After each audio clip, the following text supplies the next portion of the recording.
Medina நகரம் அமைதியும் ஈமானும் நிறைந்த ஒரு காலம்.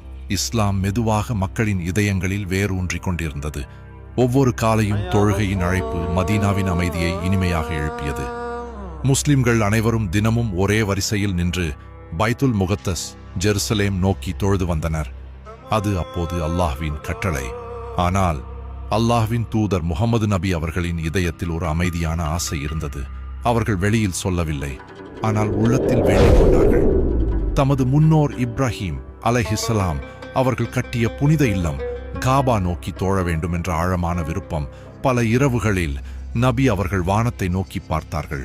நட்சத்திரங்கள் நிரம்பிய ஆகாயம், அமைதியான இரவு.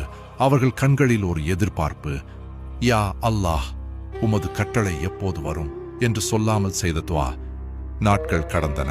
ஒரு நாள் மதிய நேரம் நபி அவர்கள் சஹாபாக்களுடன் சேர்ந்து மதீனாவில் தொழுகையில் நின்றிருந்தார்கள். அனைவரும் அமைதியாக தொழுது கொண்டிருந்தனர். அந்த நேரத்தில் வானத்தில் இருந்து வஹி இறங்கியது. அல்லாஹ்வின் வார்த்தை வந்தது.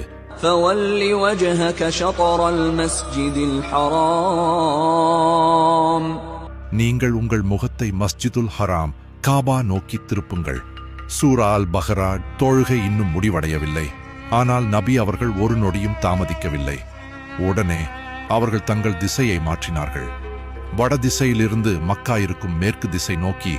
அவர்களின் பின்னால் நின்ற சஹாபாக்கள் ஏன் என்று கேட்கவில்லை, சந்தேகம் கொள்ளவில்லை. அவர்கள் கூட தொழுகையிலேயே திரும்பினார்கள். அல்லாஹ் கட்டளை வந்தது, அதுவே போதும். அந்த நாள், அந்த பள்ளிவாசல் வரலாற்றில் நிலைத்தது. ஒரே தொழுகையில் 2 கிப்லா நோக்கி தொழப்பட்ட இடம். இன்று நாம் அதை மஸ்ஜித் அல் கிப்லத்தைன் என்று அழைக்கிறோம்.